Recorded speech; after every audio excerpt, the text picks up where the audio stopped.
Welcome to CMD news. నా పేరు కామాక్షి. ముందుగా నేటి వార్తా విశేషాలు. ఊరంతా నాటుకోడు పులసే. హనుమకొండ జిల్లా ఎల్కతుర్తి మండలంలో గుర్తు తెలియని వ్యక్తులు వదిలేసిన వేలాది నాటుకోళ్లు. ఎల్కతుర్తి సిద్దిపేట జాతీయ రహదారి వెంబడి సుమారు 2000 కోళ్లు వదిలేసినట్టు అనుమానం. కోళ్లు పట్టుకునేందుకు పొలాలు, పత్తి చేనల్లో పలుగురు తీసిన గ్రామస్తులు. కొంతమంది చేతికొచ్చినంత పట్టుకుని ఇంటి వైపు పరుగులు, మరికొందరు సంచుల్లో నింపుకొని వెళ్లిపోయారు. నేడు అనేక కుటుంబాలకు చికెన్ విందు భోజనం దొరికినట్లే. ఇందుకు సంబంధించిన వీడియోలు సోషల్ మీడియాలో వైరల్ అవుతున్నాయి. ఇప్పుడు దొరికింది ఎవరు చెప్పింది? పత్తులు ఉన్నాయి, ఇంకా 150 కోళ్ళ దాకా ఉన్నాయి. బాగానే వేసిండే వాళ్ళు ఎవరో ఇచ్చిపెట్టిన ఏందో తెలియదు, కానీ ఏదో దొరికేది ఏదో కోళ్ళ వరంలో ఎంత ఆడుకుంటే దొరుకుతారు చేయాల. అవునా? ఎవరు చెప్పింది?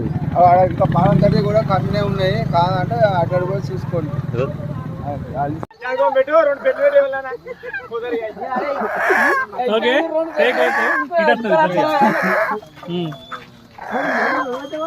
Malinidevi multi speciality hospital, Christian Peta, 5వ లైన్, కావలి.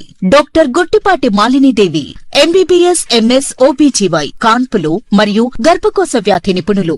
మాలినీదేవి మల్టీ స్పెషాలిటీ హాస్పిటల్ నందు అందించు వైద్య సేవలు: సాధారణ కాన్పులు, సిజేరియన్లు, లాప్రోస్కోపిక్ ద్వారా గర్భసంచికి సంబంధించిన ఆపరేషన్లు, ట్యూబెక్టమీ, పిల్లలు లేకుండా operation, high risk pregnancy, ectopic pregnancy మరియు గర్భసంచి నీటి బుడగలు, గర్భసంచి జారిన ఆపరేషన్లు, రొమ్ముగడ్డలకు చికిత్స, నెలసరి ఇబ్బందులకు చికిత్స, మెనోపాజ్ సమస్యలకు చికిత్స చేయబడును. స్త్రీలకు సంబంధించిన అన్ని సమస్యలకు చికిత్స చేయబడును. పిల్లలు లేని వారికి ప్రత్యేక చికిత్స కలదు.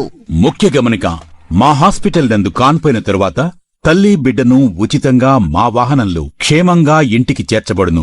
మా హాస్పిటల్స్ ప్రత్యేకతలు: ICU, lab, AC and non AC rooms, 24 గంటలు మెడికల్ షాప్, ప్రతి రూమ్ నందు వేడి నీటి సదుపాయం కలదు.